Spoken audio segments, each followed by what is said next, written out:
I am Scherner de la Fuente. I work for Hierology, which is based in Chicago, but I live in Portland, Oregon, work remotely. And my favorite candy that you could purchase is Red Vine's black licorice, but I really like homemade fudge. Not that stuff you can buy at a store, but like homemade fudge. That stuff is good.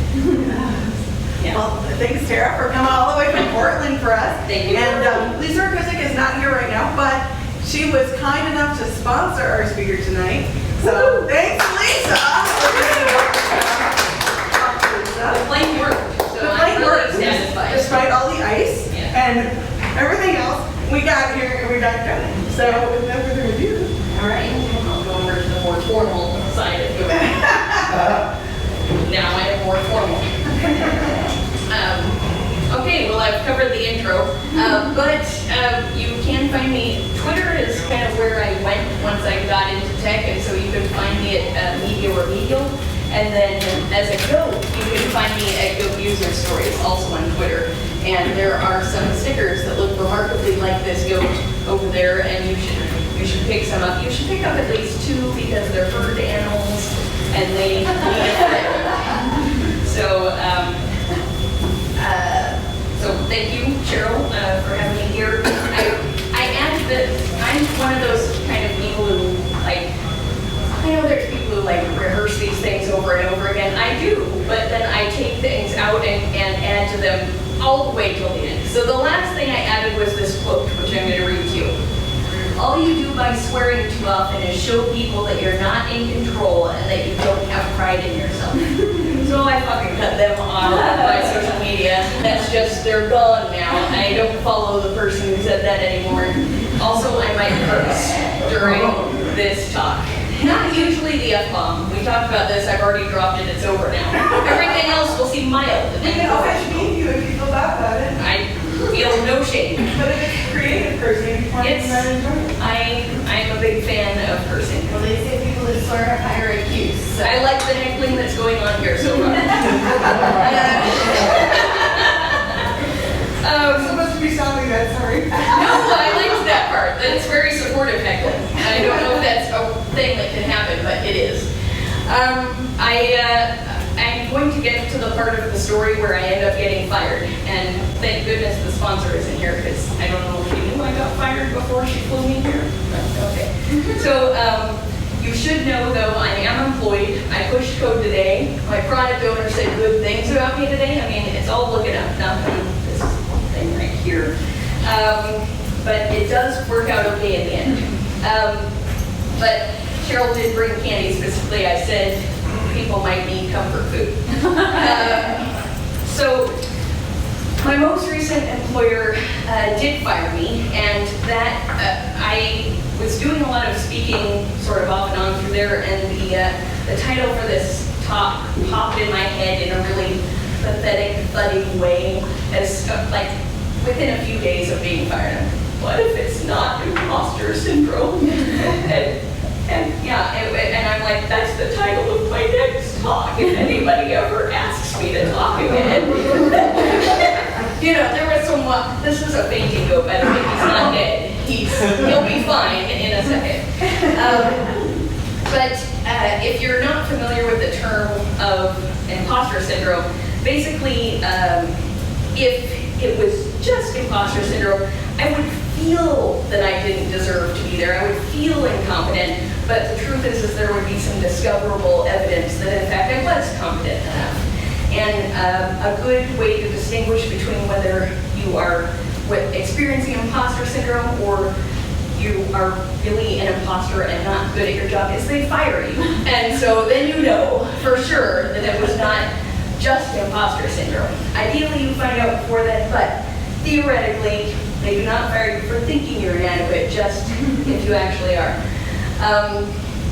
So I kind of stared into the been fired abyss for a bit with some wallowing, and I tried to figure out what part of being fired I owned. I knew I couldn't possibly own all of it, or I really hoped I didn't, but I wanted to figure out my part in it. And I identified a few key factors that I'm going to share with you, because why not? One of them is I do not perform well under pressure, and that could be test taking, writing a quick fix for code, like if code's deployed and they're like, oh my god, nobody's getting email. I'm like, I will fix that, and it's very easy, and my hands shake, and I put the end on the wrong line in the code, and bad things. This happened actually last Tuesday, so I know, and it's easy code, and it doesn't matter. If I'm under pressure, I don't do well. If I'm driving, which is in a pair setting when a couple of engineers are working together, the driver is the one doing the typing and sometimes leading the way. When that's happening, I suddenly cannot type or think or remember any common methods in my language, which by the way I didn't say, but I am a Ruby, Rails, React, Redux, soon to be Go engineer. Those are the things that I tend to work in. I also do not take in information or recall information without a good deal of context. I did a master's program in English, and my professor, the one who did not pass me in the oral exams for the previous reason, said to me, you like to walk around the barn before you go inside, which really sums up the truth of the matter. And you miss things if you're walking around the barn and everybody else is inside. And it's true, I really have to spend a good deal of time getting the context for information before I take it in. Other people, they hear if I was doing a technical talk and I was one of you out there, by now I would have zoned out because I would have lost track of I remember what the map function does, but I've lost track of what we're mapping over, and it's all over now. I cannot picture what she's talking about, and it is gone. Other factors that led to being fired is I do not always use my voice, in spite of being here right this second. I negotiate well, and people like me. And I realize that those last two do not sound detrimental, but they were. Stay tuned. I'm gonna kind of tell you the story of my career so that you can get going, but I've condensed it and left out all the great parts that I did, but have kept in all of the horrible things. I attended coding boot camp, where our coding boot camp worked in such a way that folks would show up and you would pair with a new person each day, and if you felt like you were going slow, you went to one end of the room, and if you felt like you wanted to move faster, you went to the other end of the room, and that's sort of how you found a good matchup with your pair. I was always at the slow end of the coding boot camp room. Those were my people, and then there were the people I called the golden children. They were over there. I don't know what they were doing, but it was fast, and I was not one of them. You don't want to compare yourself necessarily, but first of all, it's inevitable, it's natural, and also it can give you a good idea of how am I doing, how far out of scope am I, and also what should I focus on to improve. So it's not that horrible, and it can be kind of constructive. Also, I'm sorry that there's a high-pitched sound coming from out there. I too notice it, and we're going to move past it.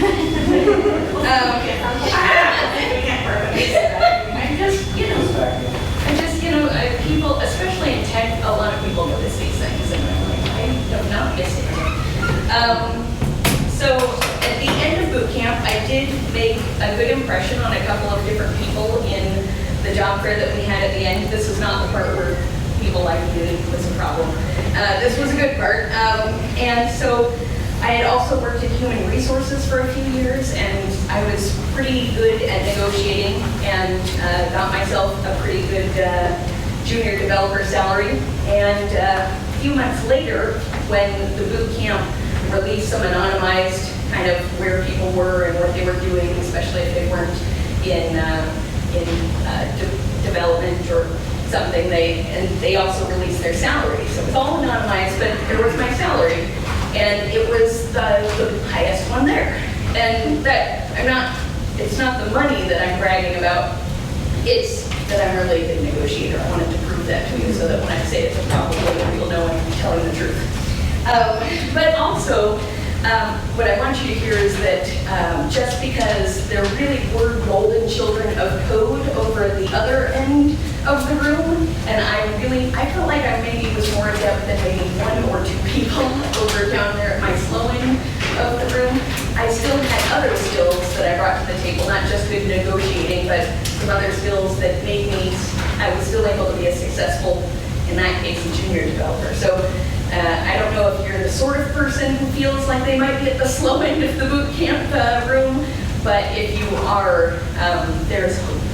And you all have different skills that you will bring to the table too, and it doesn't just have to be, your technical aptitude. And the problem with those skills is they can feel kind of vague. If it's not a specific salary or something that you can really measure, it can feel vague. Like I'm a really patient person, and that is a great skill to have when you're a developer. That is hard to measure. That is very hard to measure. So it helps to find something like I can look back and I managed to get the highest salary, or I managed to build this really difficult piece of code that one day. So even though this other code has taken me 3 days longer than I expected, I can remember I did the code with the time zones, and I'm just going to ride that for a while. It's important to have something measurable that you can look back on those times that you're going to feel inadequate, because this is the bad news, Shelley, is that the imposter syndrome does not actually go away. It's you get trained to live with it, and you have to be able to endure the uncertainty. Like, will you wake up, will I be able to get that code working today? The answer may be no, and you have to find a way to be okay with that. If you don't have imposter syndrome and you're just not good at that, we'll get to that. So, but I do want to say that it is helpful to find those skills or those things about yourself that can make you successful that aren't necessarily the code, because the code does not always pay off. Certainly not every day does it pay off. And you just have to keep going. So, by the way, I mentioned my first company that I was at, Living Social, a few times. There was Tony and I were there. And I mention it because it's one of the companies that worked out in terms of our interrelationship. It was also my first one, so it's sentimental. I'm not trying to name drop, it's just I'm going to cover 4 companies and I got to distinguish them somehow, so I'm just going to use this name. Just wanted to let you know I'm not trying to brag, just we're differentiating. Besides, why would I brag about a daily deal company? I don't know. It does not exist. You can go to the website, but it's not real. So, when I left Living Social, I'd only been there a little over a year. I was in the process of trying to go from junior developer to just plain old developer. That was my goal, just wipe that junior off the title. But before that happened, I and 100+ other engineers were laid off. Maybe not all engineers, including Tony. Sorry, Tony. March 16th, 2016. I believe that's the day we all joined the former employee Slack and are still connected. But we were laid off, and you can say if I'm lying, but I'd rather you didn't because I'm at the front of the room presenting Tony. But we were hot commodities. Living Social was a well-known tech firm. We got leads instantly. We immediately had to open a Google Sheet and start tracking them.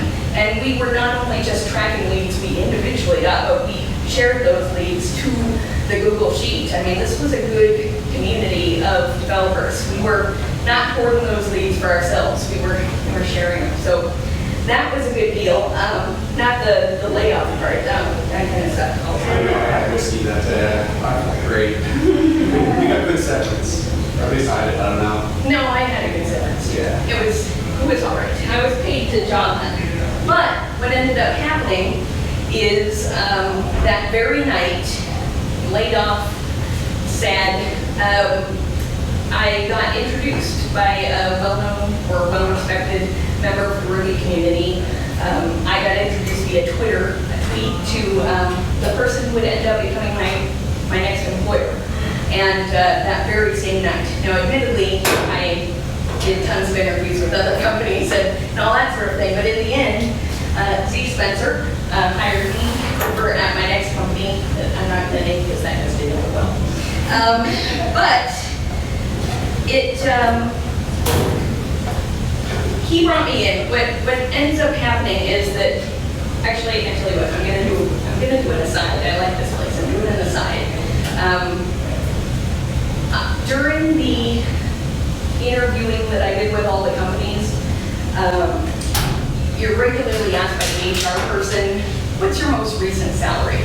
Which is a great question if you've been making a lot of money, because you want them to know that you want to know right away if they're not going to be able to offer you that. And so that's a great question to get if you are making more money than you expect most employers to make. But if you are still a junior developer who is trying to make more money, that is not a great question. And I came up with this thing that, and white dudes in the room are just going to have to hang on for a second. But the thing that I came up with is I said, you know, I've been making a good salary, but what's really important to me more than the dollar amount is that you pay me the same as a white male engineer with similar experience at your company. And that stuns the shit out of them, first of all. And then they can't ask you your last salary now, because now that would be awful. That would not do. But I do think this can easily be adapted for folks who are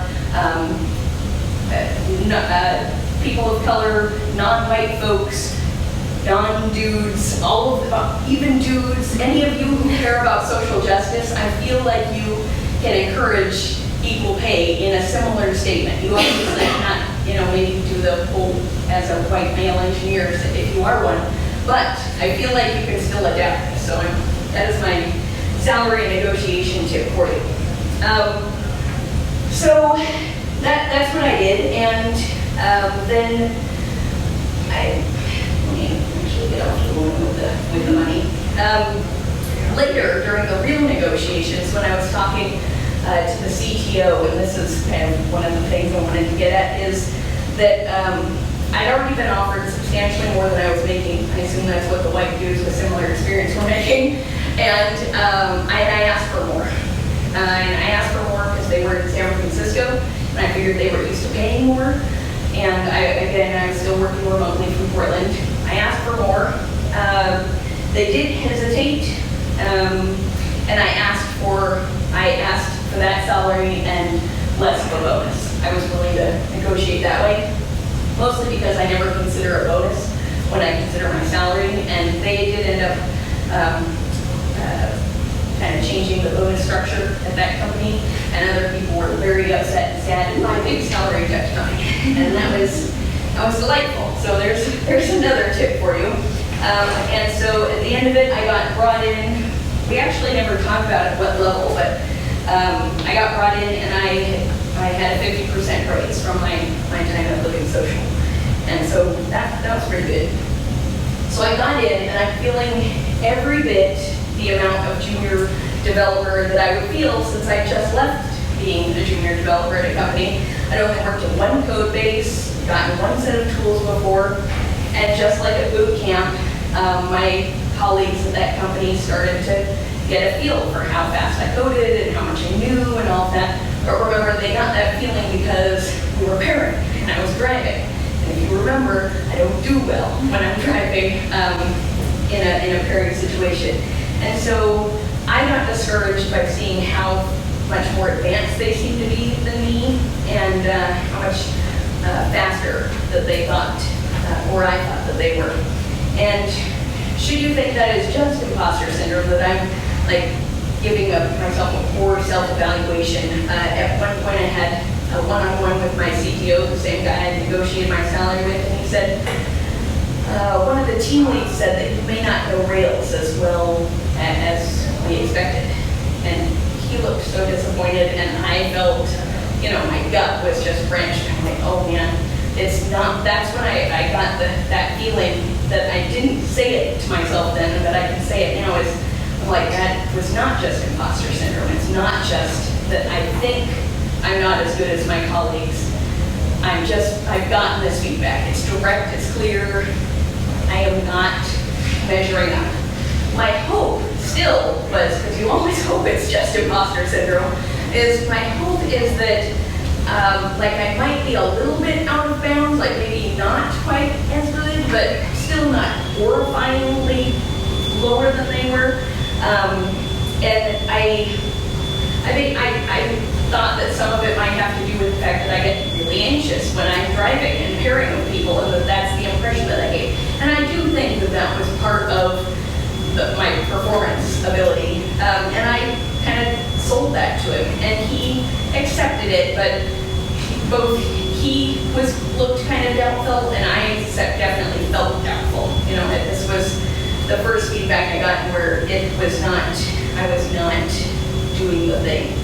I didn't really understand the scope of it at the time, but that is what happened. I don't know what you're all laughing about.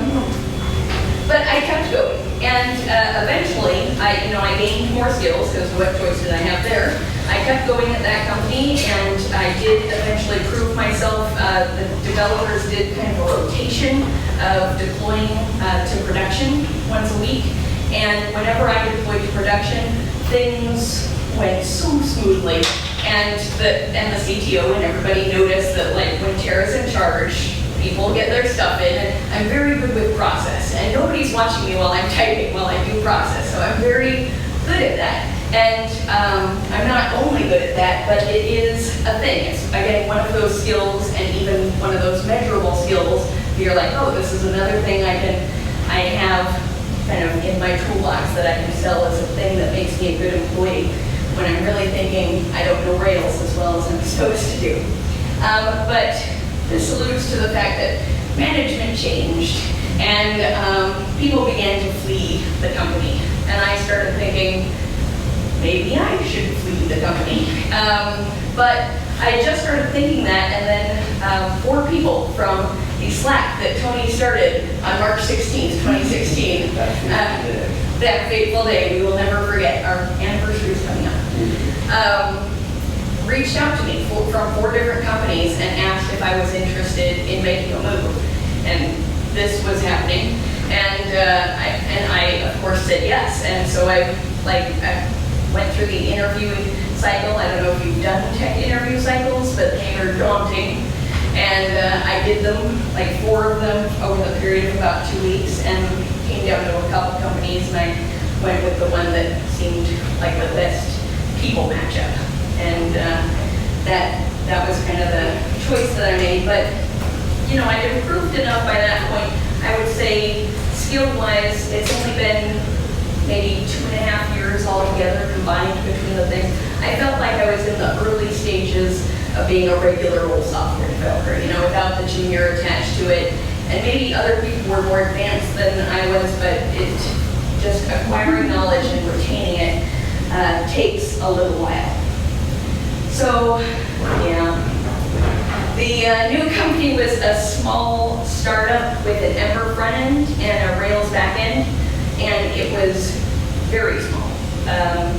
I, again, was a Ruby, at that point, just a Ruby Rails engineer. I'd never worked with a code base where there was a different front end than there was a back end. Initially, and I say initially as if it was just like a day, and still to this day, I'm not totally sure how the front end talks to the back end. Something happens in there, I add the code and it works. There's a helper and a router and some different things happen. I don't know, it's magic. But I definitely did not understand what I was supposed to do to connect those things when I started at this company. Again, pretty early in the regular developer land.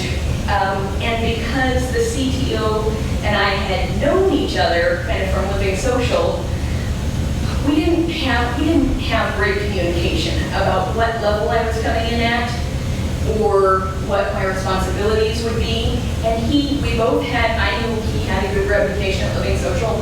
I think I had a good reputation at Living Social, or people wouldn't have asked me to apply, I guess. But I doubt if anybody ever said, I didn't know what his role was, and he probably didn't know I was just a junior engineer. So I had a good reputation, and I facilitated the Ruby Book Club. Again, another skill, semi-measurable, a thing I did and bring to the table. But that's how we knew each other. He had not seen my code.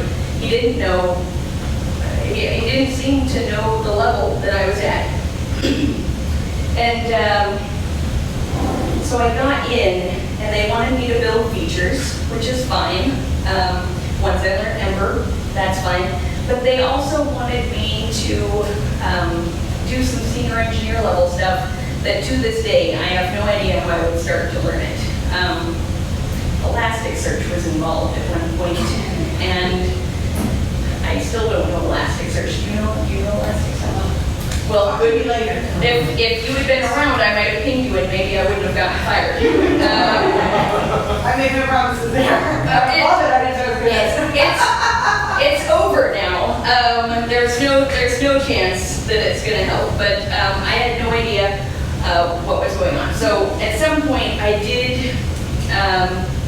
began to realize that my connections and the fact that people liked and recommended me, and the fact that I was making my highfalutin San Francisco salary that I negotiated so well for, led people to believe that I had either more years of experience, or that no matter how little my years of experience were, that I was somehow a superhero. I think they called them rock stars in the advertisement, that I was somehow that.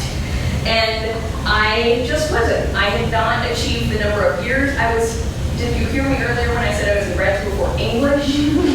English was happening. There was not any coding. I wasn't like secretly coding while reading Shakespeare. None of that happened. So I had only the years of experience listed on my resume.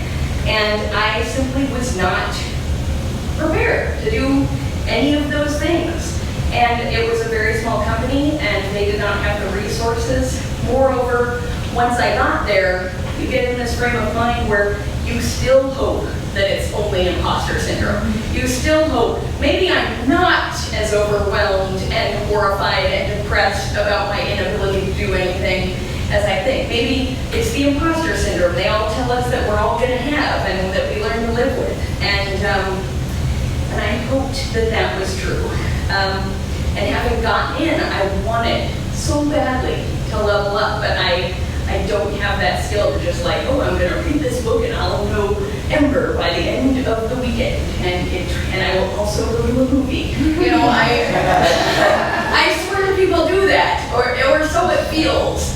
That is not me, and so I don't perform well under pressure. This is the hook coming in, and they fired me. And it was horrifying. I don't know if anybody knows Noah Gibbs. He's a great guy. This was on Twitter. He was illustrating. I told him about the name of my talk, and he said this should be the subtitle.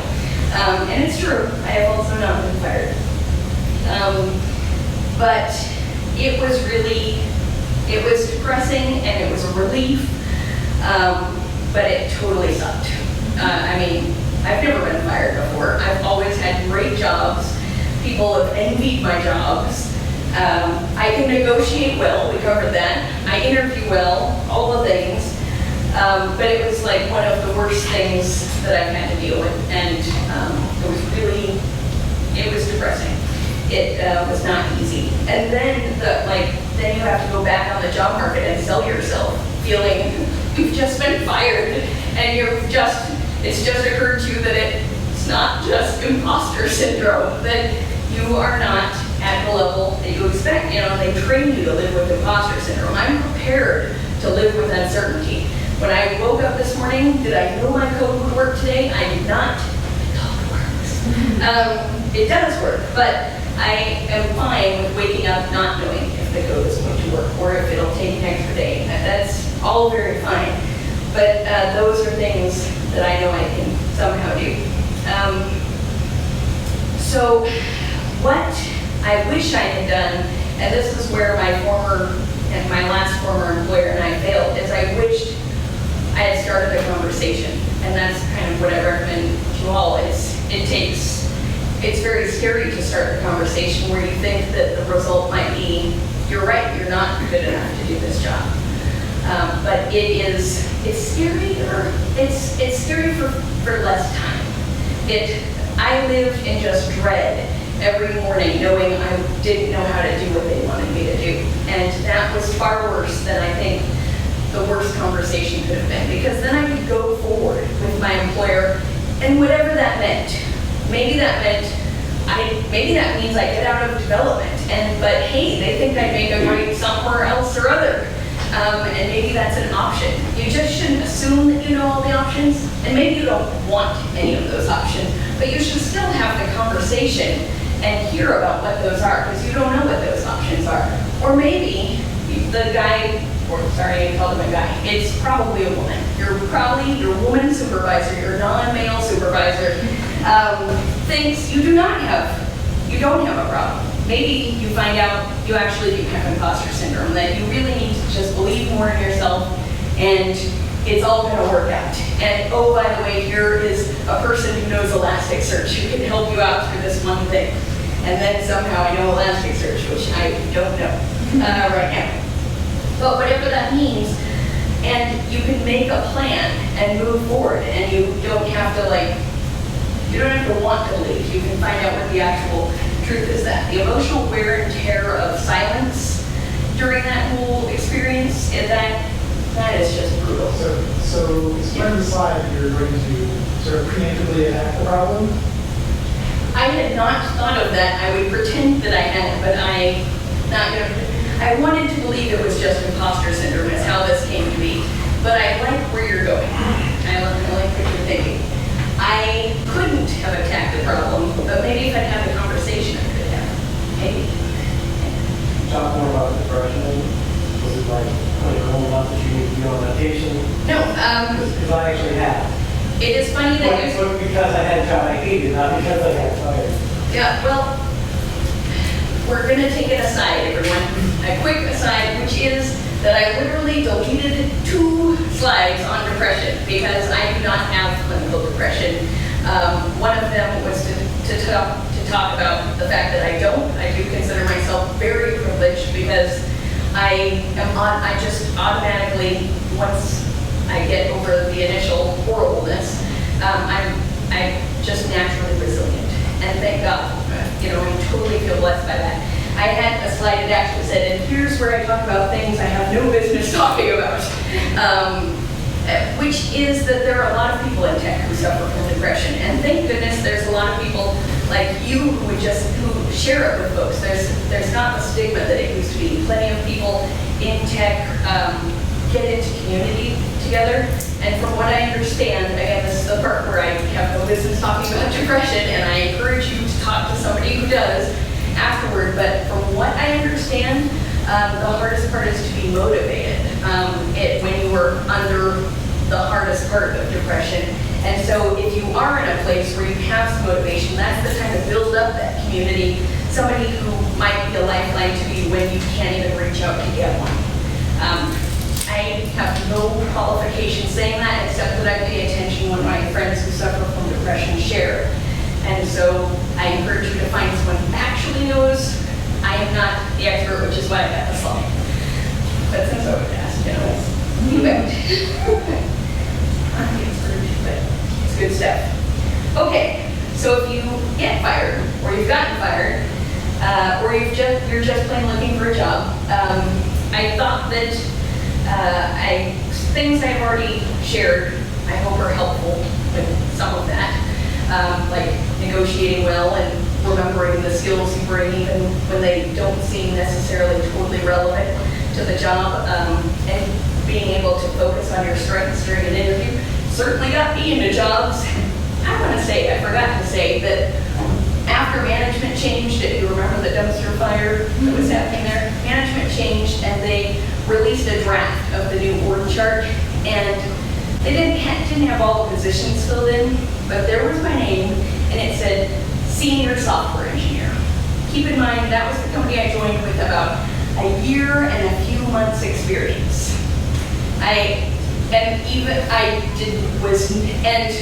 Remember, I was not supposed to have the Rails experience that they thought I did. That's when I finally knew my CTO and that team lead thought I was a senior software engineer because there had been poor communication about what level I was coming in at, even though I never tried to hide that I had just a year and change of experience.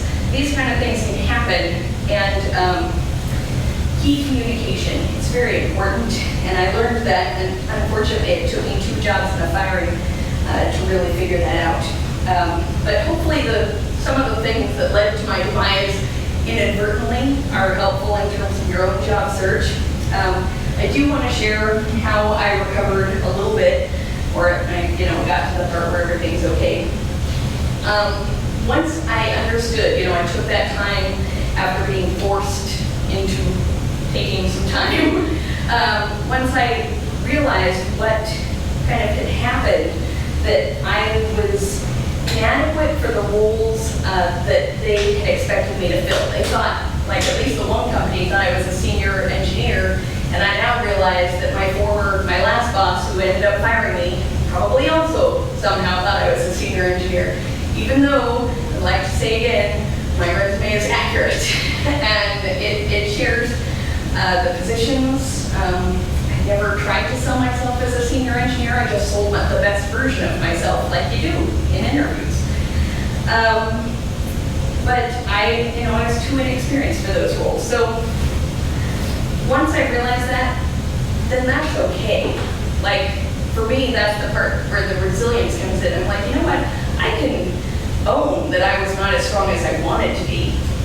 But I can also own the part that we did not communicate well during the interview process. I didn't say, I'm coming in at this level, here's what I need from you so that I can move to the next level, here's what's happening, and have us, look one another in the eye and go, we are on the same page, this is a thing. No, I was in the interview process, I sold myself, that's what I've done like my whole life. But I can live with the fact that through miscommunication, they thought I was more experienced than I was. I was not. There was no way I could have achieved the things they wanted me to achieve. It wasn't just Elasticsearch, there were other things. It was awful. But that's both a thing I can accept, that it's not just that I suck, but it's also that I need to do better with communication. So when I did this last round of interviews, we're getting to the last company, I swear. I told the companies I was interviewing with directly that it had come to my attention that I've been brought into my last 2 positions at a higher level than I was actually at. That because I was so awesome, people thought that I was a senior engineer, and that I listed the way in which I was awesome. I have great references. I have no Twitter account. I'm invited to speak at meetups. All these things. So I was able to both be direct and say specifically, I am not a senior engineer, but also sell myself because I'm still good at interviews. But I was also able to say, here's what I want. Here's what I'm looking for. I'm looking to make sure that there are people in the company who are willing and want to help me level up to senior engineer. I would like to actually earn that, and I would like that experience, and I want somebody who will support what I'm already bringing and then bring me along. And I tried to be really vulnerable in the interview so that I was hoping the response that I got during that interview process would suggest the kind of response I would get in my actual work life. And I think that worked. This is actually a Slack. This was from Friday. I blurred out my boss, as if you can't, just look that up. But I blurred out my boss who was trying to get us to get our self-reviews in. And where I'm at now is like a world of difference from where I was when I got fired. This was you can see even time-stamped, direct reply. I want you to know this is his checkmark. And that is actually a Totes McGoats gift as well that was added. So somehow I'm known for that. I don't know how.